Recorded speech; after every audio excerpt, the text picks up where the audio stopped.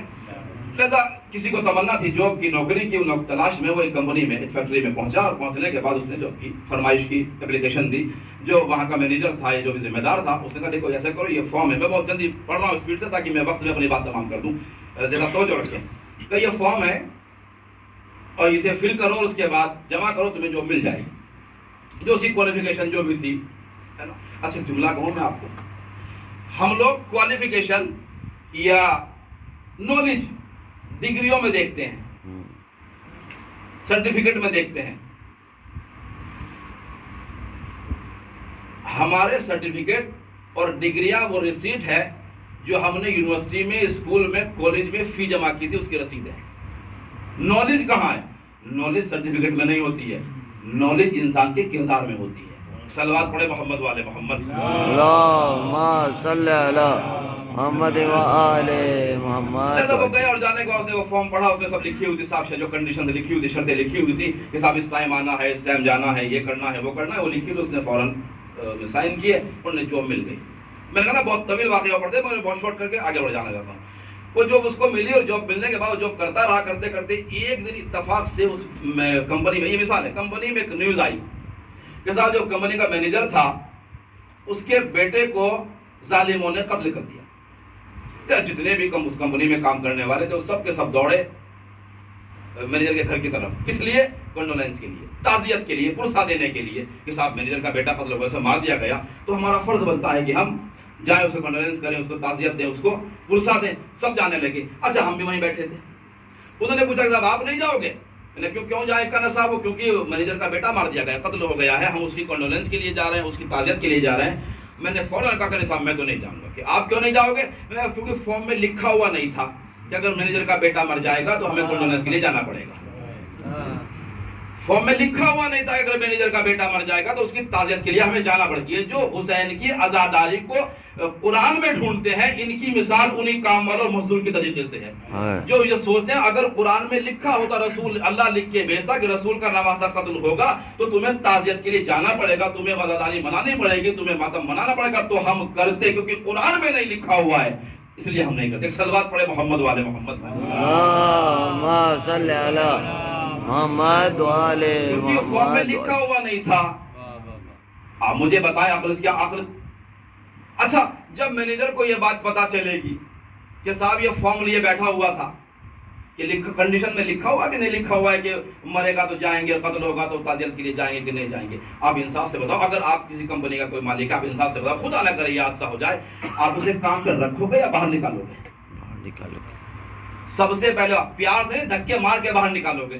کہ تجھے شرم نہیں آتی؟ تو فارم میں دیکھ رہا ہے کہ میرا بیٹا قتل ہو گیا اور تم اس میں دیکھ رہا ہے کہ اگر اس میں لکھا ہوتا تو تعزیت کے لیے آتا. اللہ کے رسول ان کے ساتھ بھی یہی کرنے والے ہیں.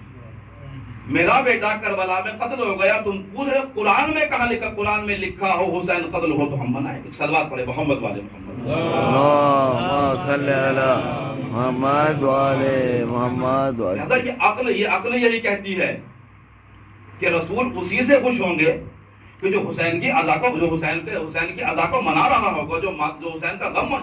کیونکہ رسول خود غمگین رہے ہیں.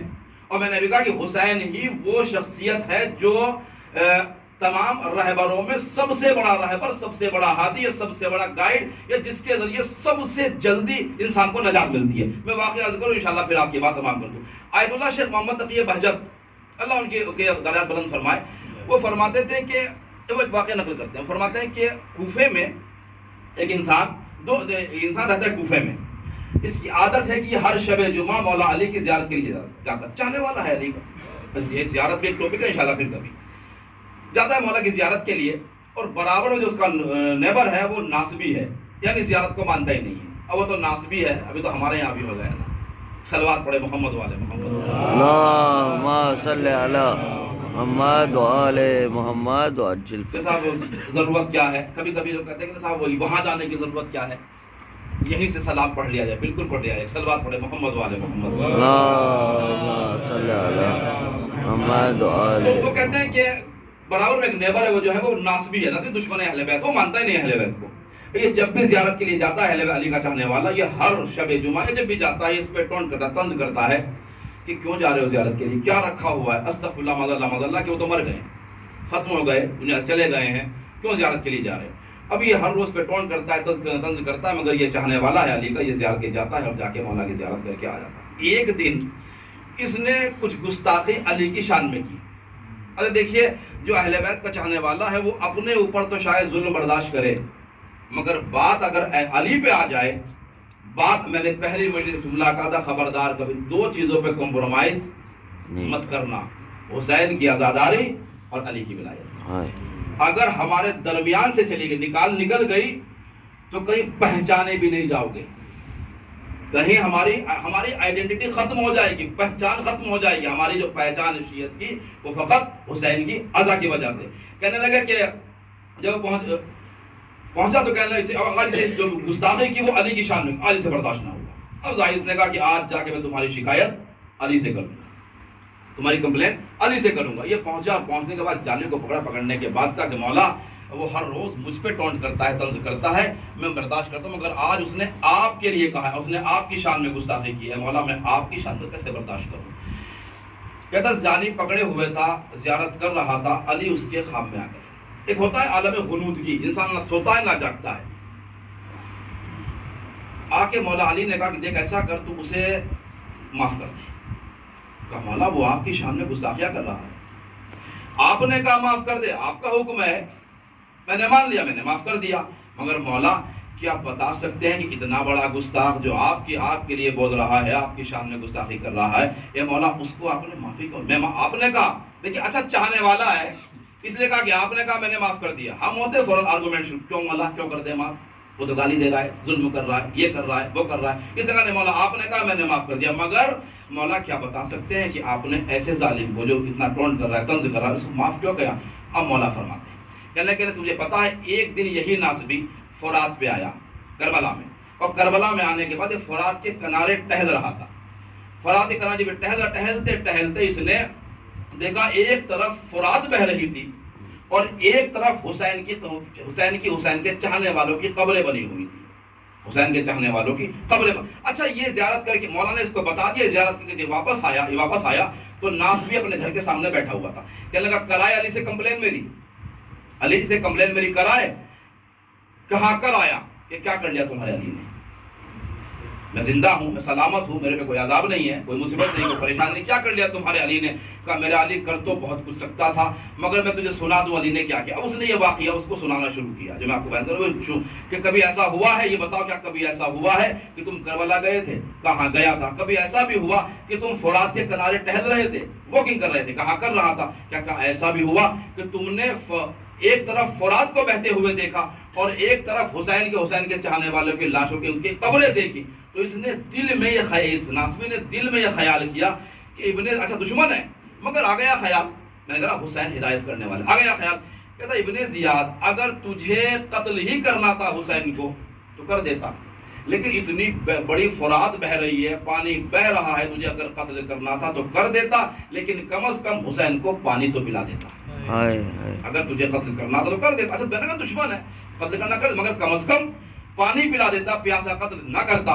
یہ جیسے اس نے جملہ اس سے کہ کیا ایسا ہوا کہ تم نے یہ بات کہی تھی، یہ انسان اٹھنے کے بعد اس نے کلمہ پڑھنا شروع کیا، لا الہ الا اللہ محمد رسول اللہ۔ جیسے اس نے علی کی بات کہی اب یہ پریشان، یہ جو واقعہ سنا رہا ہے علی کا چھانے والا یہ پریشان، اب تک یہ ناسبی تھا، دشمن علی تھا، علی کا نام اسے برداشت نہیں تھا، اسے میں نے خالی یہ واقعہ سنایا جو مولانا نے بیان کیا تھا، اسے کیا ہوا کہ اچھا خاصا شیعہ ہو گیا، کلمہ علی کا کلمہ پڑھنے لگا۔ کہنے یہ بتا ہوا کیا ہے، تو نے علی کا کلمہ کیوں پڑھا؟ کہا سن یہ جو بات تو نے بیان کی ہے، واقعی میں کربلا میں گیا تھا، میں فرات کے کنارے بھی تھا، میں نے قبروں کو دیکھا، فرات کو دیکھا، اور میں نے جملہ کہا نہیں تھا۔ جملہ سنو اس کا، وہ کہتا ہے میں نے جملہ کہا نہیں تھا، خدا کی قسم میرے دل میں خیال آیا تھا، یہ جملہ میں نے زبان سے نہیں کہا تھا، میرے دل میں خیال آیا تھا، میرے ذہن میں خیال آیا تھا کہ کاش ایسا ہوتا کہ پیاسا قتل نہ کرتا، مگر میرے دل کی بات، میرے ذہن کی بات تمہارے علی تک پہنچ جانا یہ دلیل ہے کہ علی جسموں پہ نہیں روحوں پہ حکومت کرتا ہے۔ صلوات محمد والے محمد، اللہم صلی علی محمد وعلی حیدری یا علی۔ ایک نعرہ اور لگائیے، نعرے حیدری۔ مجھے مسائل پڑھنا تھا مگر ایک جملہ کہوں گا، ایک جملہ فقط 1 منٹ میں۔ کبھی کبھی ہوتا یہ ہے یہ جو نعرہ ہے نا، نعرہ یہ بھی بڑا عظیم ہے۔ پرسوں پہلی مجلس میں مسجد میں کسی بچے نعرہ لگایا لبیک یا حسین، تو بہت سے لوگ مڑ کے اسے ایسے دیکھ رہے تھے جنہیں اس نے کون سی نئی بات کہہ دی کہ صاحب ہم نے تو کبھی سنا ہی نہیں تھا، یہ نئی بات اس نے کہاں سے کہہ دی۔ تعجب کیوں کرتے ہو نعروں پہ؟ اگر کوئی انسان نعرہ جتنی بلند ترین آواز سے نعرہ لگایا جا رہا ہے اتنی ہی بلند ترین آواز سے نعرے کا جواب دیا کرو۔ اگر وقت رہا تو میں عرض کروں گا کہ یا علی کہنے کا ثواب کتنا ہے۔ صلوات پڑھے محمد والے محمد، اللہم صلی علی محمد۔ نعرے حیدری۔ واقعی میں نے یہ خطابت ذاکری نہیں ہے، یہ حقیقت ہے۔ اس نعرے اس ایک لفظ علی میں ماں کی طہارتیں چھپی ہوئی ہیں۔ مجھے اندازہ ہوا ہے کہ آپ فضائل سننے والے ہو۔ صلوات پڑھے محمد والے محمد، اللہم صلی علی محمد وآلِ محمد۔ سے بدل لیتے صلوات اور پڑھتے محمد والے محمد، اللہم صلی علی محمد وآلِ محمد۔ جو بات میرے ذہن میں تھی، میں نے کسی کو کہا نہیں، کہتا ہے خدا کی، وہ کہتا ہے خدا کی قسم یہ بات یا میرا خدا جانتا ہے یا میں جانتا ہوں، میں نے یہ بات کسی سے کہی نہیں تھی، میرے ذہن میں خیال آیا تھا، میرے دل میں خیال آیا تھا، مگر میرے دل کی بات تمہارے علی تک پہنچ جانا میرے ذہن کی بات تمہارے علی تک پہنچ جانا، اس کا مطلب ایک تمہارا علی حق ہے۔ کر دینا حسین نے ہدایت، فقط ایک پیاس کی سوچ کی وجہ، فقط اس نے سوچ لیا، اتنا سوچا تھا کہ قتل تجھے پیاسا قتل نہیں کرنا چاہیے تھا، حسین نے اسی جملے پہ اس کی ہدایت کر دی۔ تو اگر ناصبی بھی دشمن تھا، اگر وہ بھی حسین سے منسوب ہو جائے تو حسین کشتی نجات بھی ہے اور حسین ہدایت کا چراغ بھی۔ صلوات پڑھے محمد والے محمد۔ اللہم صلی علی محمد و آل محمد وعجل فرج۔ آج 2 محرم کی مجلس پڑھنا سن رہے ہیں نا، ایک جملہ میں کو بھی مسائل۔ حسین نے کربلا کے میدان میں سب سے پہلا کام کون سا کیا ہے؟ تبلیغ بھی تو ہونا تھوڑی سی۔ سب سے پہلا کام کیا کیا حسین نے؟ حسین نے کربلا کے میدان میں پہنچ کر سب سے پہلا کام یہ کیا کہ کربلا کی زمین خریدی ہے نا؟ سنتے ہیں نا، خریدی، مسائل میں سنتے ہو نا، میں آپ کو جملہ سناؤں فضیلت میں۔ زمین خریدی۔ میں حسین سے عرض کروں مولا 2 محرم کو آپ کربلا پہنچے، 10 کو شہید ہو جانا ہے تو صرف 7 دن، اے مولا 7 دن میں تو نماز بھی انسان کی پوری نہیں ہوتی، قصر ہوتی ہے، تو مولا 7 دن کے لیے زمین کیوں خرید رہے ہیں؟ ایسے ہی خیمے لگا لو، ایسے ہی خیمے لگا لو۔ تو حسین آواز دیں گے میں آج کربلا میں آیا ہوں مگر قیامت تک اپنے چاہنے والوں کو ہدایت دینا چاہتا ہوں کہ مجھے فقط تم نے کہا 7 دن رہنا ہے، 2 محرم کو پہنچا ہوں، 10 کو شہید ہو جانا ہے۔ حسین بتانا چاہتا ہے کہ جو حسین 7 دن کے لیے بھی کسی غیر کی زمین پہ اپنے خیمے لگانا گوارا نہ کرے، وہ یہ کیسے برداشت کرے گا کہ اس کا چاہنے والا، اس کا عزادار، اس کا ماتمدار، اس کا ماتم کرنے والا، اس کا نوحہ پڑھنے والا اپنے کسی بھائی کی پراپرٹی کو چھین کے اپنا گھر بنا لے۔ میں اچھا دیکھیے ہے نا، عزادار آنسو یقیناً یہ بخشش ہے، مگر عزادار بننا بھی آسان نہیں ہے، آسان نہیں۔ اسی لیے حسین نے کہا تھا کربلا کے جس میدان میں، جیسے مجھے ملے ہیں نہ میرے نانا کو ملے نہ میرے بابا کو۔ آسان عزادار بننا حسین کا ایزی نہیں ہے، آسان نہیں ہے۔ رانے گرامی 2 محرم اور حسین والد کربلا ہوئے۔ جب حسین کربلا کے میدان میں پہنچے ہیں، روایت آپ کی سنی ہوئی، تو بعض روایت 7 گھوڑے اور بعض روایت 4 گھوڑے حسین نے بدلے ہیں، مگر کربلا کی زمین سے حسین کا زلزلہ آگے نہیں بڑھتا ہے۔ اور ایک بار جیسے ہی زمین کربلا پہ حسین پہنچے، لوگوں کو بلایا، بھائی یہ بتاؤ یہ جگہ کون سی؟ کیا حسین نہیں جانتے تھے؟ نہیں جانتے تھے، مگر بات ہم تک پہنچانی تھی، یہ جگہ کون سی ہے؟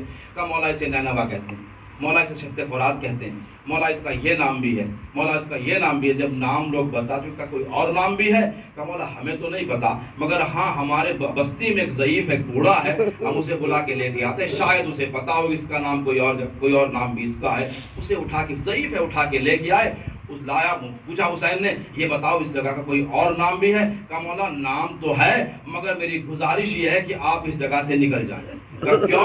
کہا مولا میں نے دیکھا ہے، میں نے تاریخ میں پڑھا ہے کہ جب بھی کوئی نبی یا نبی زادہ اس زمین پہ آیا ہے اسے تکلیف ضرور ہوئی ہے، اسے تکلیف ضرور ہوئی ہے۔ کہا خالی تو یہ بتا، تو نے فقط سنا ہے، تو نے فقط سنا ہے کہ تکلیف ہوئی ہے؟ ارے میں نے تو اپنی آنکھوں سے دیکھ لیا ہے کہ اسی زمین پہ میرا اکبر کا کلیجہ زخمی کیا جائے گا، اسی زمین کربلا پہ میرے اصغر کے گلے پہ تیر لگے گا، اسی زمین کربلا پہ میرے برابر کے بھائی عباس کے بازو کٹیں گے۔ کہا ہاں مولا اس کا نام کربلا بھی ہے۔ حسین نے اپنے عباس اب خیمے لگا دو۔ ابھی خیمے لگ رہے تھے کہ ایک بار ایک تیز آندھی کربلا کے میدان میں چلی اور اتنی تیز آندھی تھی کہ دھول اٹھ کے زینب کے بالوں سروں پہ اثر میں آ گئی۔ زینب تڑپ گئی، پلٹ کے بھائی کے پاس، بھیا یہ یقیناً صحیح کہتا ہے، ہم یہاں سے نکل جائیں۔ اے بھیا نہ جانے کہ آندھی کس طریقے کی تھی کہ خود کہ دھول یہ خاک اٹھ کے میرے سر میں آ گئی۔ اے بھیا جب خاک کو سونگتی ہوں تو مجھے آپ کے لہو کی خوشبو آتی ہے۔ ابھی حسین سے زینب فریاد کر رہی تھی کہ ایک بار حسین کی 3 برس کی بچی سکینہ ہے، سکینہ قریب آئی، آنے کے بعد بابا ذرا زمین پہ بیٹھ جائے۔ حسین زمین پہ بیٹھ گئے، سکینہ حسین کے زانو پہ بیٹھی اور بیٹھنے کے بعد بابا اپنا ہاتھ میرے سر پہ رکھ دیں، اے بابا اپنا ہاتھ میرے سر پہ رکھ دیں۔ کہا سکینہ کیوں پوچھ رہی ہو؟ کہا بابا میں نے دیکھا تھا منزل زوالہ پر جب مسلم کی شہادت کی خبر آئی تھی تو آپ نے مسلم کی بچیوں کے سروں پہ ہاتھ پھیر کر تم یتیم ہو گئی، تم یتیم ہو گئی۔ اے بابا کربلا کے میدان میں آ گئی، یہ آندھیوں کا چلنا، مجھے پتا چل گیا میں یتیم ہو جاؤں گی، میرا بابا مارا جائے گا، اے بابا میرے سر پہ ہاتھ رکھو۔ حسین نے سکینہ کو تسلی دی۔ عزیزان گرامی، اور ایک بار بلاؤ بنی اسد والوں کو حسین نے بلایا، بلانے کے بعد زمین خریدی، خریدنے کے حسین نے وصیتیں کرنا شروع کی، وصیت کی مردوں سے، کہا دیکھو ایک سنو، جب ہماری شہادت کے بعد لوگ چلے جائیں تو تم آنا، اور آنے کے بعد ہمارے لاشوں کو دفنا دینا۔ مرد چلے گئے، کہا اپنی خواتین کو بھیجو، خواتین آئیں، مولا آپ نے ہمیں بلایا، کہا سنو، اگر تمہارے مرد ابن زیاد کے خوف سے ہمارے لاشوں کو نہ دفنا سکے تو تم فرات پہ پانی بھرنے تو آؤ گی نا؟ کہا مولا آئیں گے، کہا ایسا کرنا آ کے ہمارے لاشوں کو دفنا دینا۔ کتنی تمنا تھی حسین کو اپنے لاشیں کے دفنانے کی کہ ایک بار اور تو دیکھیں، جاؤ جا کے چھوٹے چھوٹے بچوں کو بھیجو۔ فاطمہ زہرا کا لال کتنا مظلوم ہو گیا کہ چھوٹے چھوٹے بچوں سے وصیت کرا، اگر تمہارے ماں باپ نہ آ سکے تو تم وقتر میں کھیلنے کے بہانے آنا، کھیلنے کے بہانے آنا، اور آ کے ایک ایک مٹھی خاک میرے لاشے پہ ڈال دینا، ایک ایک مٹھی خاک میرے لاشے پہ ڈال دینا۔ عزیزان گرامی، یہی جملہ حسین نے 2 محرم کو کربلا میں کہا، سجاد نے یہی جملہ 11 محرم کو کربلا میں کہا، جب سجاد کو قیدی بنا کے لے جایا جا رہا تھا اور حسین کے لاشیں جب چوتھے امام گزرے، چہرے کا رنگ بدلنے لگا۔ زینب نے کہا بیٹا سجاد کیا چھوڑ کے جانا چاہتے ہو؟ کہا پھوپھی اماں بات وہ نہیں ہے، ارے ذرا دیکھے تو صحیح، میرا بابا چاہتا تھا کہ ایک مٹھی خاک اس کے لاشے پہ بچے ڈال دے، میں زندہ ہوں مگر اتنا مجبور کہ میرے ہاتھوں میں ہتھکڑیاں ہے، پیروں میں بیڑیاں ہے، گلے میں خاردار تاج، ایک مٹھی خاک بھی اپنے بابا کے لاشے ماتم حسین یا حسین